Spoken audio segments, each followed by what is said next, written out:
Have you got any aches, pains, anything that hurts? Honestly, yes. Honestly? Yeah, quite. Tell me. I have the past couple of months I've been plagued by, I guess it was like a crick initially. Yeah, yes. Up in my upper back, and it kind of worked its way up into my neck. I think Yes. it was a thing in my upper back that caused pain in my neck.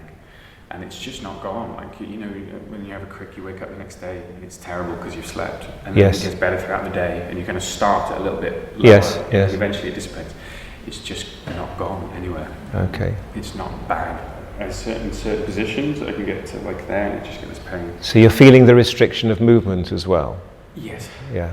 And have you tried anything to ease it, apart from hoping it'll get better over massage a night? myself profoundly every Yes. night.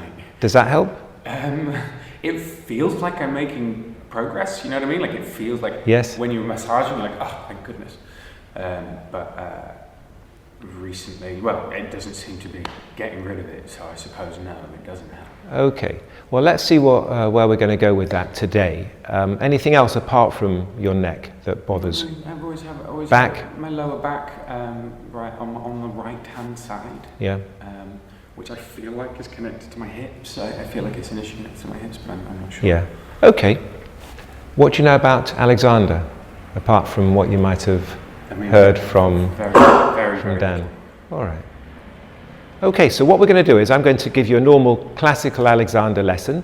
Feel free to ask me questions whenever you want. There's no wrong time to talk to me. Okay. I'm going to do very simple everyday movements with you. Mm-hmm. And the most important thing you can understand about today is that only I can make mistakes and you can't. Okay.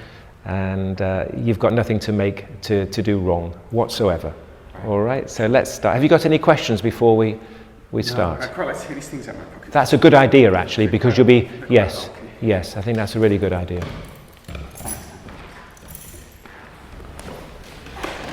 Comfortable? Yes. Good. So I'll start with you standing. And you can have your feet a little bit wider apart for now. And the stool is right behind you. And the simple movements I'm going to do with you is I might move your head, I might lift up an arm. Okay. And I might ask you to sit and stand a few times. Okay. And whichever one I do, I'll make it very, very clear what I'm up to. So the first thing I'm going to do is I'm going to move your head. Okay.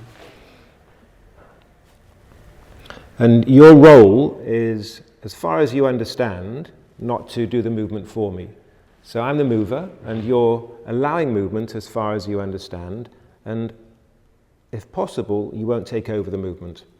As in, I think I know where Anthony's going to take my head, I'll take it there. Okay. As far as possible, don't do that one.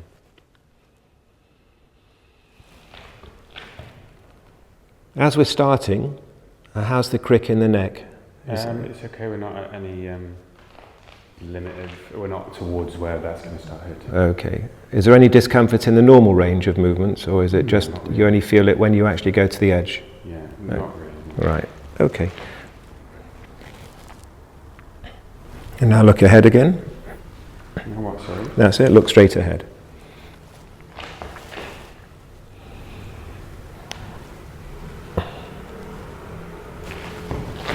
And now I want you to just soften a touch behind your knees so that they're not totally straight. That's it. That's fine.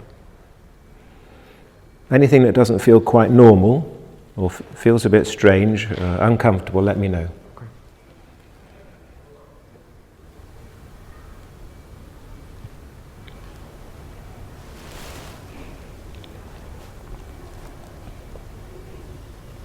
So the head, as you can experience right now, there's no right position for the head. I'm just moving it to the left and right, or up or down, or rotating it.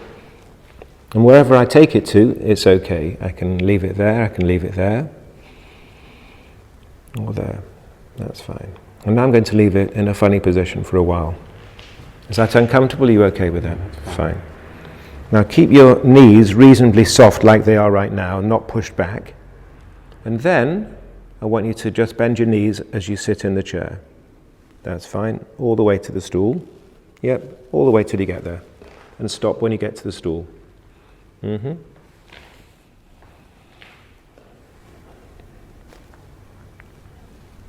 going to move you forwards. So now I'm just moving you back and forwards.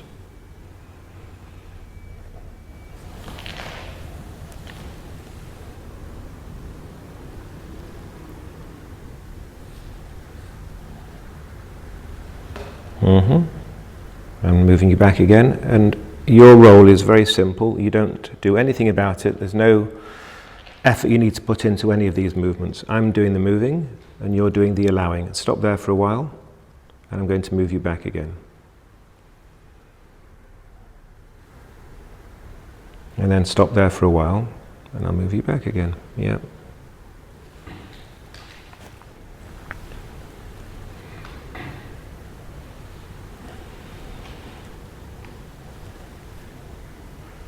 Now I'm going to move you until you're over your feet. Wait there. And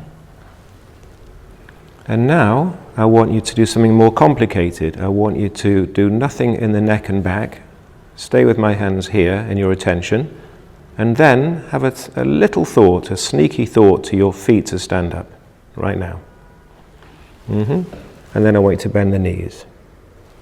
Yeah, all the way to the stool. When you get to the stool, don't change anything and don't relax. And stand up with the heels. Yep, and then bend the knees. And stop, and then stand up with the heels. And bend the knees. And then stand up with the heels. And then bend the knees.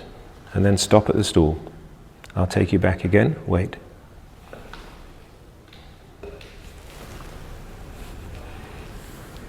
When did the crick of the neck first come on? Were you doing anything? Did you Woke up one morning. Yeah, so out of the blue really? Yeah. It didn't build up gradually, there was no little telltale signs beforehand that it was coming in? No. And then stop there for a while. I'll move you forwards and then stop. And now, that more demanding request, I'm going to ask you to come up with your feet, including your heels. That's it, and then bend the knees again. And stop at the stool, don't change anything. And then stand up again. And then bend the knees. And then heels. Yeah, so when I say heels, I mean include the heels, not just the front of the foot. That's why I would sometimes say the word heels. Let me move you backwards and forwards. And then don't get ready.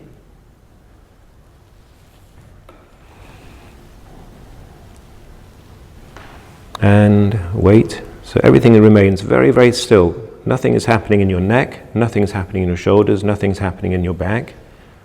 And if nothing's happening all of there, tell your feet to get you up. That's it, and bend the knees. What's it like to sit and stand like this without very much happening in the neck and back and heels? Does it feel a bit bizarre? No, I wouldn't say so. Not too complicated. Bend the knees. That's good, and then stop.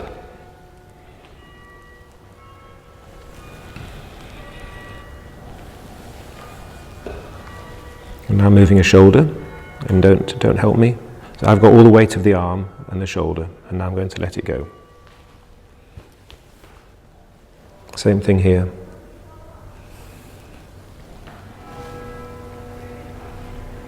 And now I'm going to move you forward again. That's it. A bit wobbly on the stool, isn't it? And then hold it. Stay gently back against me here. So you're not rushing out of the stool, you're not rushing. You're staying gently back. This idea of staying gently back is going to become more important. Staying gently back against me here. Can you feel that my hand is here? So you're going to stay with my hand, not leave it. And even if I say to you, stand up, which I'm not yet, staying with my hand is going to be a priority. Okay. More important than getting out of the chair. Okay. Okay, so now stay back, and at the same time as staying back, stand up with the heels. Yes. The same thing now. Stay back and then bend the knees. And at the stool, stop. Stay back here. And then wait. Stay back and heels. And stay back and bend the knees. And stay back and here. And stay back and here. and wait. Stay back, I'll move you backwards. Stay back, I'll move you forwards. And that's it. Use my hand here to gently stay back. That's it. Whatever happens next, you stay against my hand here. And now, as you stay against my hand here, stand up with your heels. And then bend the knees. Stay back here. Mm-hmm.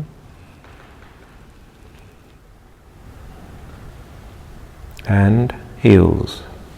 Yes.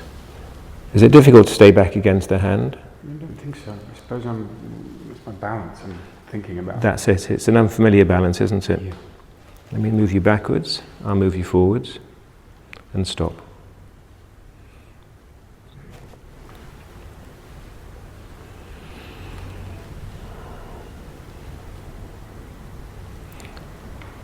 So round about here, I'll remind you again to stay back. And then stand up with the heels. And then bend the knees. And heels. What does this staying back thing do for you, do you think? Have you got any clue why I'm saying this stay back? I feel like it's keeping my spine straight. It is, isn't it? It's keeping your spine long and free. It's stopping the spine getting compressed and shortened. Mm-hmm. So you're right. Straight isn't so important because spines are never straight. Okay. But preventing the compression of the spine is important. Mm-hmm. Stand up with the heels and bend the knees and heels. Because what happens most of the time is when people do stuff in a day, bend the knees, sitting, standing, thinking, talking, walking, computing, is that everything's done with a compression of the spine. Mm-hmm. The chin usually pushes forwards, the head snatches backwards, and the spine shortens. It doesn't stay lengthened and opened and free. And so all the stuff about staying back is to prevent you going into those patterns that compress or squash your spine. Okay. Those stress patterns. And by the way, all stress patterns squash spines. Non-stress moments expand spines. That's life. Okay.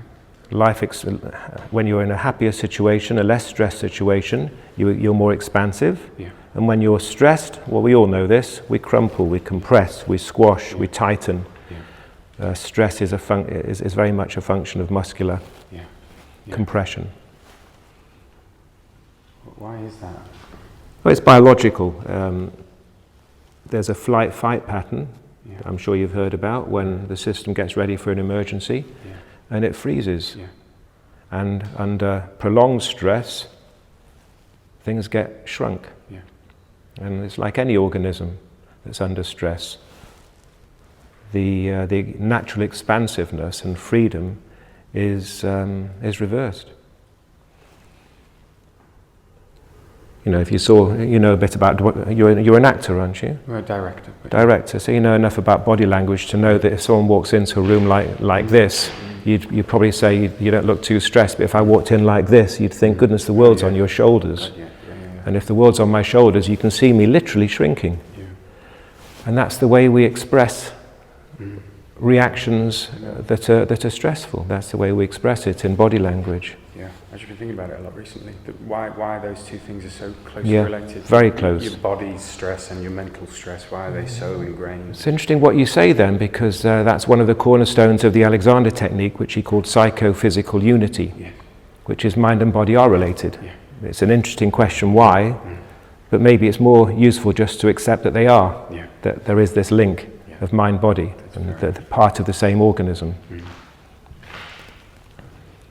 I'm going to move you forwards. In other words, if you're stressed in your body, you're also stressed in your mind. You can't separate the two things out. Yeah, sure. And wait there for a while, and then stand up with the heels. So if I can prevent your brain going into a stressful reaction of adrenaline and cortisol, bend the knees, those are the stressful hormones I'm sure you've heard about.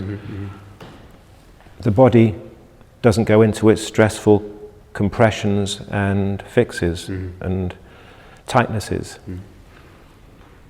So if your brain goes into reactive patterns of stress, that's going to affect you from your neck down. Yeah. Well, everything actually, but especially your postural mechanisms. So in answer to you didn't really ask me the question, where's the crick from? Yeah. We don't know, and I don't know. But if it's a reaction to stress that's accumulating, and you come off that, we can probably fix the problem of the crick neck.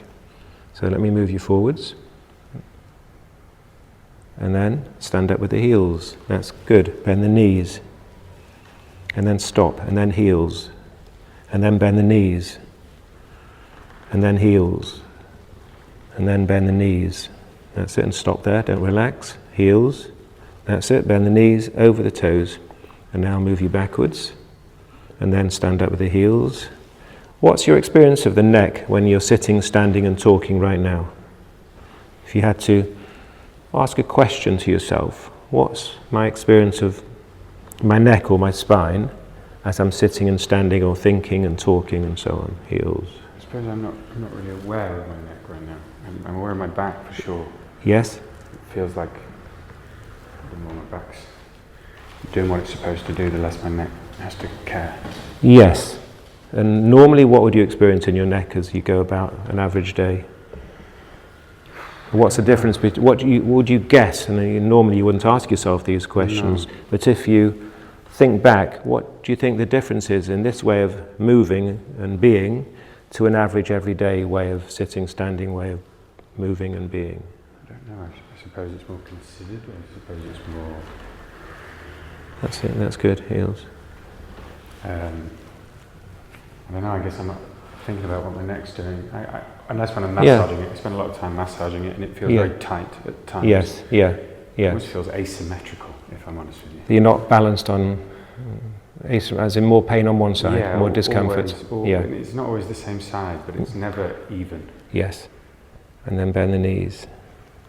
And then stop at the stool and wait. And then heels. And right now you're not thinking too much of your neck. No. It's not really in your focus of consciousness. I suppose I can, but there's nothing really there when I... There's nothing there. That's an important, I think that's an important observation. Okay. Even when you do tune into it, there's nothing there. Yeah. In other words, you're not feeling the neck's doing something. No. That's really important too. Because the neck is a barometer of your stress reactions or the absence of them. So if nothing's happening in your neck, you're in a good condition. Okay. When a lot is happening in your neck, it's probably a sign, like I was talking about before in terms of body language, that a lot's happening inside of you. You're having a bit of a rough time. Yeah, no, sure. I've always noticed that after a day of cycling, so I cycle a lot, because of the position that forces my neck into, that can cause a lot of tension. Yes. Is it a racing bike? It's a road bike. It's perhaps a little bit small for me. Right, okay. So it's very likely you might be... I'm definitely doing that. Yes. Well, if you do that for a long period of time, of course it's going to accentuate any pattern, habitual pattern that you've got going here in the first place. That's it. Let me take you further forwards and stop and wait. So stay there gently, wait, and still nothing's happening in the neck at the same time as you come up. Yes, and then bend the knees again. And then stop. And then heels. Yes. Any idea, any senses about this movement at the moment? No. Okay, wait there, don't change anything. And then stand up with the heels. And then bend the knees. I suppose my arms feel very heavy. Your arms, yes, they've got heavier. Right, so that means there's less going on in your shoulders. The top of the shoulders, the neck area, because now you've let your arms drop. So your arms are becoming heavier than just letting go of themselves, and you're not holding them up as a shoulders round the ears pattern. You know that one. So that's when the arms wouldn't feel heavy because they're held up. And now everything's dropping, so you're experiencing the release of the arms from the shoulders rather than the stress pattern, which is where the shoulders start to raise and compress.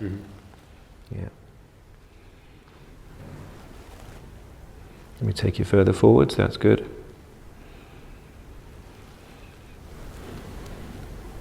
Keep on telling me all those observations, they're useful. So it'll help me explain to you what's going on. Don't change anything.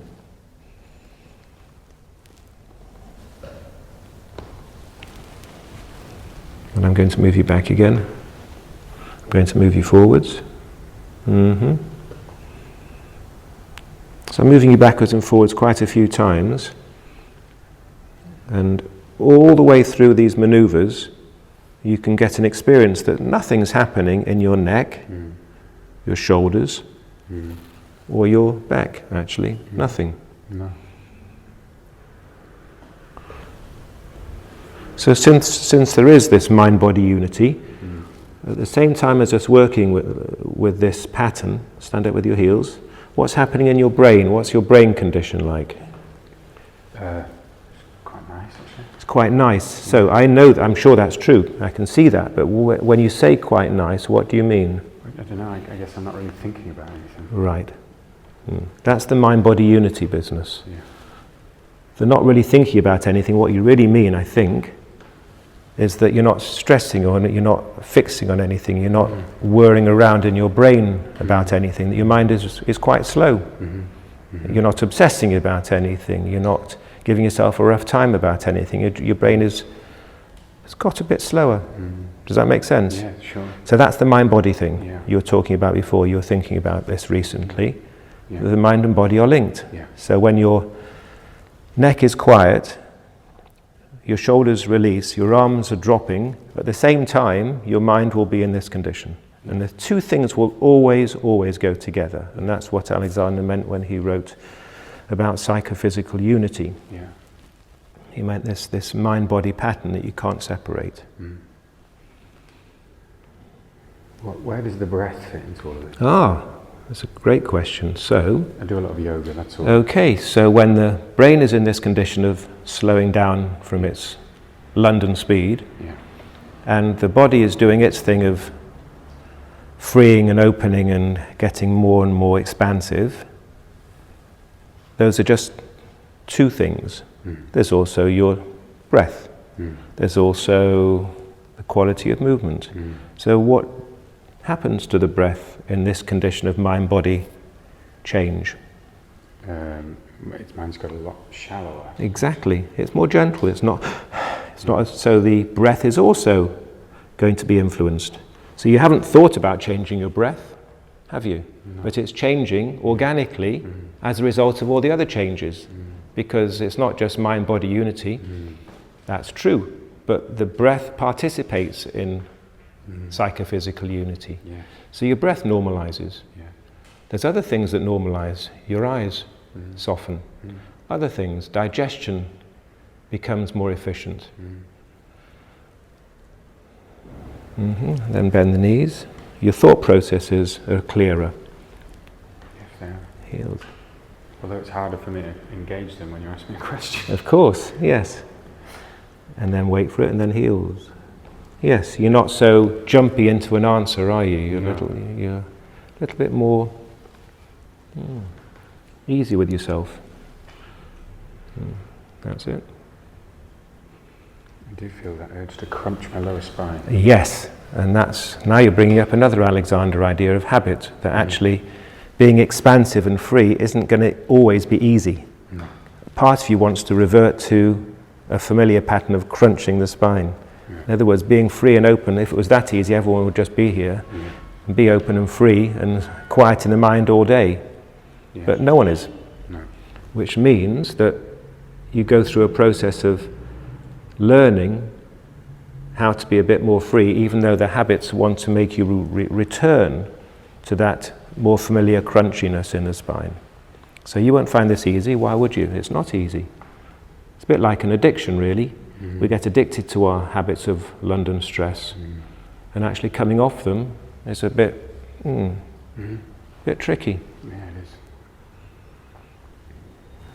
As in all habits, it takes time, and it can feel a bit uncomfortable on some level, even though it's very nice to be free in your mind and body. On another level, you want to revert to type, and that's the Alexander challenge.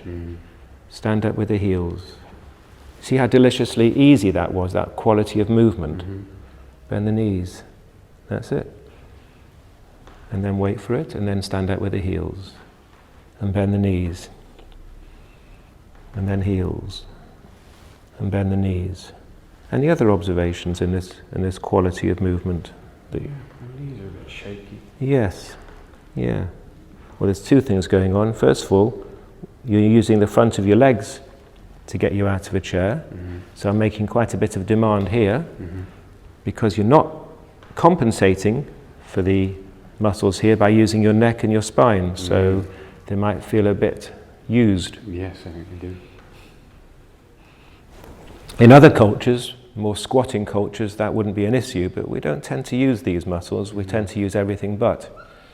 But if you're in a culture where you squatted for food, for relaxation, or maybe in the yoga cultures, you wouldn't feel the same demand on the front of the legs. But you're reversing things now. You're not using the neck and back as a pattern, and so the only thing left is your quads. So let me move you forwards again, and stop, and wait. And then stand up with the heels. Yes, good, and then walk around a little bit, walk to the window, and then back again to the stool. Good. That's great, and then turn around again. Yeah. What was it like to walk like that? I don't know. No, because your brain isn't sort of paying attention to it. Good. That's probably the best way of all. Bend the knees over your toes. In fact, probably the best level to reach in Alexander is where you're not paying attention to anything. No. As in, I'm aware of my neck and I'm aware of my this. That probably is an indication of something happening. But when you're not aware, that's probably the best condition to be in.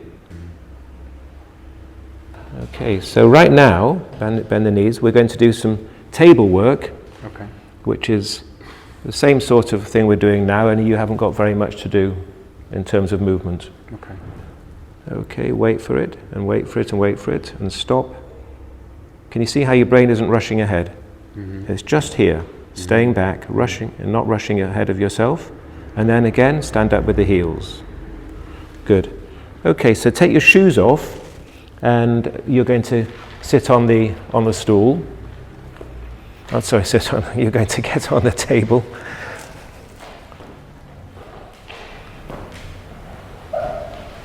And then I'll get you lying down. So sit on the table here and get yourself into the center.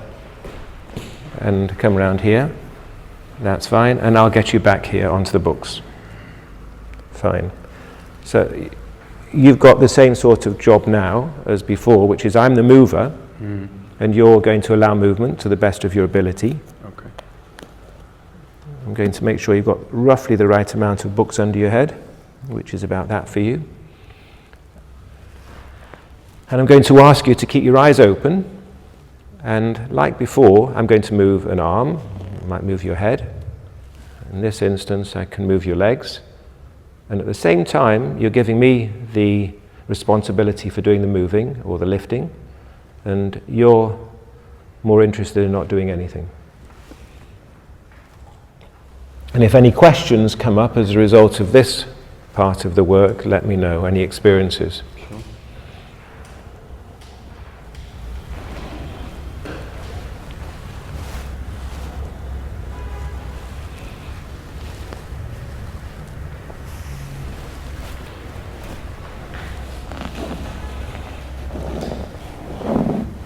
So what I'm doing right now is I'm moving legs, and now I'm moving the shoulder, I'm lifting up the shoulder. And I'm saying to all of you really that there's gravity. And which way do you think gravity is taking all of your body? If gravity exists. Down. Exactly, only down. It doesn't have to reposition itself, but actually gravity is already here. Even without my hands, gravity is working on you every second, and my hands are simply amplifying gravity. Can you sense that? Straight down, nothing else. Down.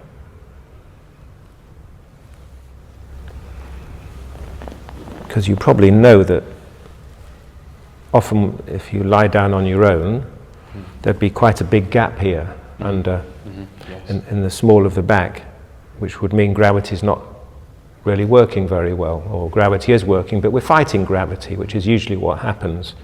Even in standing, we can fight gravity and pull up. But right now, gravity is working rather well. You're giving gravity a chance to do what it's attempting to do all the time, which is taking you closer and closer to the center of the earth. Can you get that sensation around about here? What does it feel like in the lower back? I mean, that's what I'm trying to do with yoga all the time, is release that and Yes. let go with that. Right. So you just said something very interesting. Are you doing that? It's happening right now, isn't it? What? The letting go. Yes. Right. So the question for you is, were you trying to let it go? Well, I mean, in yoga, I suppose you're trying to let it go via other means. I get that. In that you're doing other movements with a view With a view to. releasing it, Right. as opposed to focusing on letting it go. Yes, yes. So even if it's indirect, there's still an agenda of trying to let it go. So right now, you haven't done any focusing on even on other bits, but it's letting go. And I think that's a really important lesson, that you have got to the point of letting go, but it happened almost by itself without you really being concerned about doing a stretch or a movement in order to let it go. And it's that quality of, in a way, surrender that is at the cornerstone of the technique, which is you're learning that trying to let something go doesn't work, and giving up trying to let it go, paradoxically, will help you let go even more. Alexander called that non-doing. He had a lot of strange words for all sorts of things, but non-doing, it's not a bad term, but it indicates the idea that if you try to achieve something, you probably end up creating more tension, and when you give up trying, you often get the result that you're after. So this work is not based on trying to get something going. You can't try to free up your neck and your cricked neck area here. You can't try and flatten your lower back. But when you're in the condition of non-doing, when you're not overly trying to achieve anything at all, those things will happen, if they're designed to.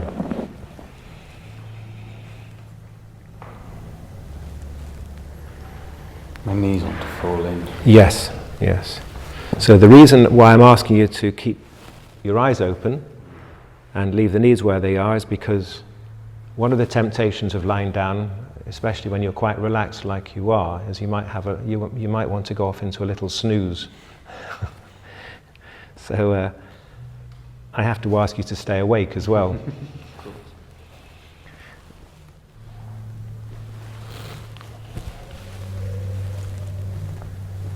Is that a bit easier for the legs? Good.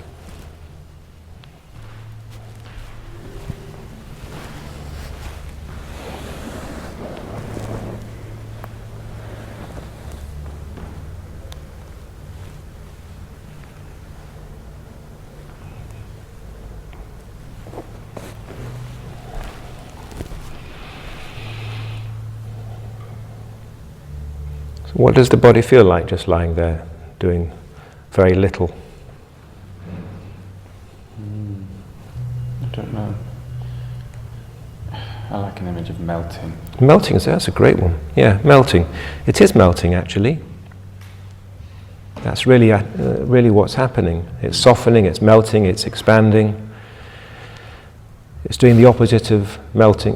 What's the opposite of melting? Freezing? Freezing, yes. So you're coming out of a freezing. Yeah, exactly. You're coming off freezing. And most of us are freezing all the time, or compressing and collapsing. And you're melting, which means things are melting apart. Do you feel my neck keeps twitching? It keeps wanting to do something? Yes, yes. Everything else is fine, but my neck. So that's on an edge right now. It wants to revert to a little bit of tension in your neck, which you're more familiar with, and right now you're doing very well in not doing anything in the neck, so it wants to go back to something habitual, and you're managing not to do that little cricking in your neck. So it's going to feel a bit bizarre, and your neck will want to recreate a habit.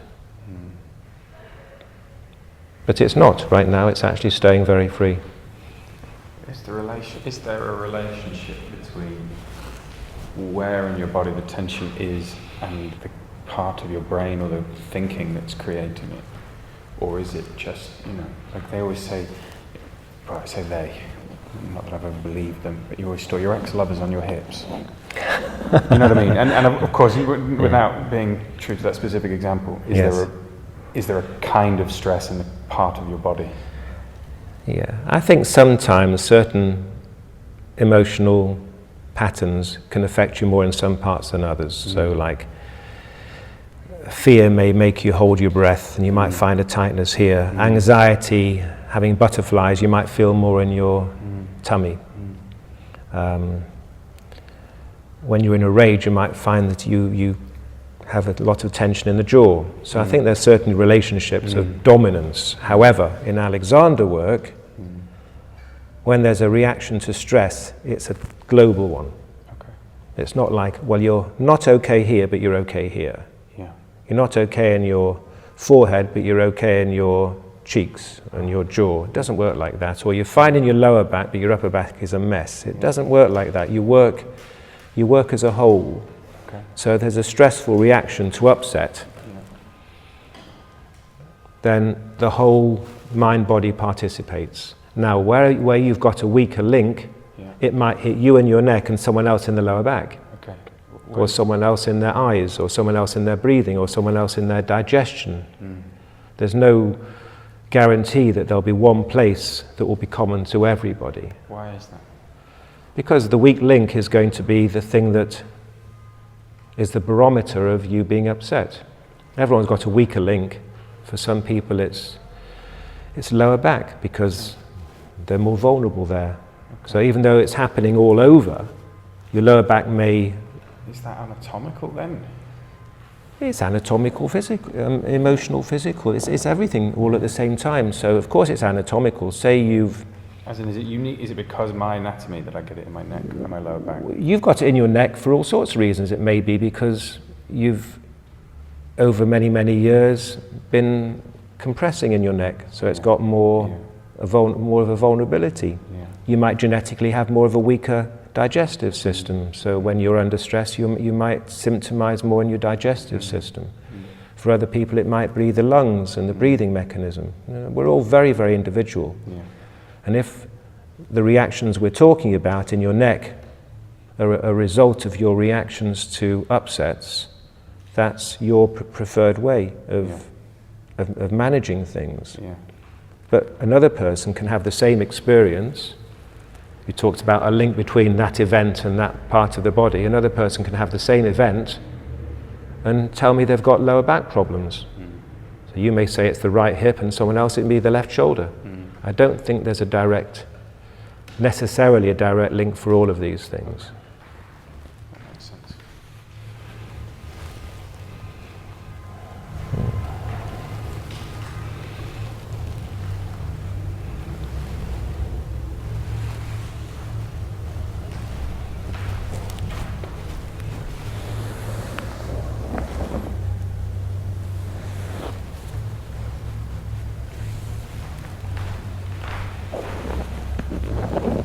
How's that little twitching thing in the neck doing?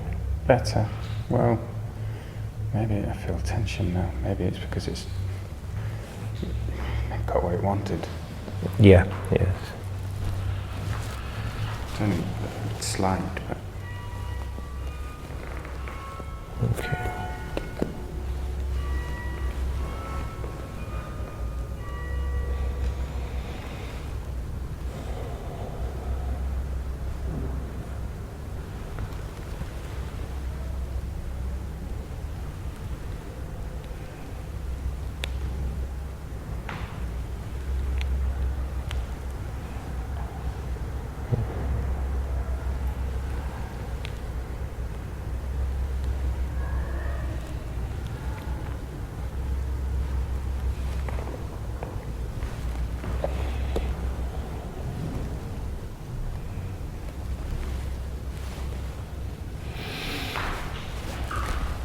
Any other questions popping in?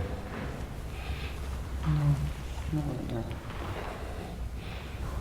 Is it reasonably easy to lie like this at the moment? Yeah. Or do you feel any strong temptations to compress? No. You're okay with it? Yeah. I mean, knees always, Yeah. mostly because that's the only things that I'm not. You're not letting go of. That's right. That's right. So it needs a certain attention, doesn't it, to leave them up there? Yeah, and I'm aware of that. Yeah. Yeah. But it's for the spine, isn't it? Like this. Hmm? It's for the spine. Like Yes. Yes. they do in yoga, there's shavasana right at the end where you let everything go. Yes. And I always feel tension in my spine. Right. And I struggle to let go. So I've now just started doing shavasana with my knees like this. Right. It Yes. isn't technically the right thing, But it works. it's better that way. Mm. But it comes at the cost of having to pay attention. Yes. Or certainly having to be awake. Yes. You can't just let everything go into a slumber. No. Yes. And I think that's the way it is. I think you need a certain amount of alertness and wakefulness to have true expansion in the system and the spine. I think that makes sense. Because if you think about it, when you go to sleep, it's very possible you pull in a little bit. If you de-alert yourself. So this demands a certain amount of alertness. Yeah. But you can see the benefits in the spine, can't you? Yeah, What do you sense in the spine? How do you know there's benefits? Well, it sort of twists my hips forward, Yes, and therefore the spine is flatter. that's right. More relaxed. It's more relaxed. Your lower back is softened. Your pelvis is, quite rightly, you just said it's rotated. Yeah. There's a quietness and an openness all the way through from the base of the spine all the way out through the top of your head. Mm. And you can sense that deeper relaxation, can't you? Definitely. And just as a final question, what's simultaneous in the mind as you have this physiological reality of the spine expanding itself? What's happening in there? Clarity, I guess. Clarity, okay. Clarity of mind. Yeah, well, there's not really a lot going on, but that's just because there isn't anything going on. That's right. If something was, I guess I'd be able to tune into it quite easily. That's right. So it's that slowing down of the nervous system and the clarity of the thinking. And that was, you asked before about the breath and the mental system, the cognitive system functions at a higher level. Yeah. So there is that increased clarity of thinking when the mind-body recovers at its equilibrium. Mm. When you stop the trying and the effort and you surrender into this quality of letting and giving yourself over to gravity, the cognitive function becomes clearer, quite simply. Your breathing becomes normalized. Yeah. Your spine lengthens, the pelvis softens and rotates itself naturally into releasing the lower back. It all works at the same time. All of it works at the same time. And it's, in a way, that's what you're learning in Alexander, to have this condition of healthy functioning of mind and body in the middle of everyday life. That's the role of Alexander teaching, to have a quiet mind and an alert mind and a free body with ease of breathing and ease of movement in any situation or more situations. Mm-hmm. Now I'm going to get you off the table, okay? And it's the same as before. I'm going to do the harder work. I'm going to be moving you. I'll lift up your head, and all I'll ask from you is for you to roll gently this way with your shoulder, arm, hip, knee, ankle, rolling this way, and I'm going to then just get you on the side of the table. Okay? So you can start to roll now. Perfect. Feet over the side.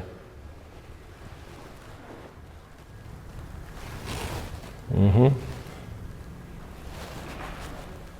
That's it. So what do you sense your spine is doing right now as you're sitting there? Maybe compared to when you were talking to me before in the chair, in the stool, what do you feel is different about the you that's sitting there on your own? I can feel my lower back. Yes. Yeah. That's it, that's good. And help yourself off the table with your hands. And then walk around a little bit. And then back to the stool. That's fine. And feet a little wider. And you can then bend your knees.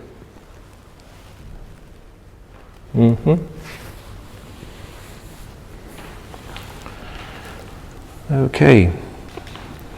That is the end of your first lesson. Good. Any questions? Anything you want to share? I don't know, I guess I do feel quite light, certainly my shoulders and my head. Feels light, you said? Yeah. Yes. You look light, and the way you were walking looked light as well. So certainly mechanically, like all the other functionings we were talking about, the breathing, the releasing of the spine, the quietening of the nervous system, at the same time, it'll mean that your movements are lighter. And so yes, your arms are heavier, your shoulders have released, your back is longer, your lower back is not compressed, your neck is, I don't know if you sense it, is longer. Yeah, I do. Yeah. But you're not doing it by forcing it or sitting up straight. It's not a choice, it just is. It just is. Say that again. You said it very nicely. It's not a choice, it just is. It's not a choice, it just is. That's the best description I've heard for a long time of the Alexander technique. It just is. It's not a choice. You're not choosing, you're not forcing, and you're not using the trying mind. You're not using the trying mind. It just is. Can't beat it.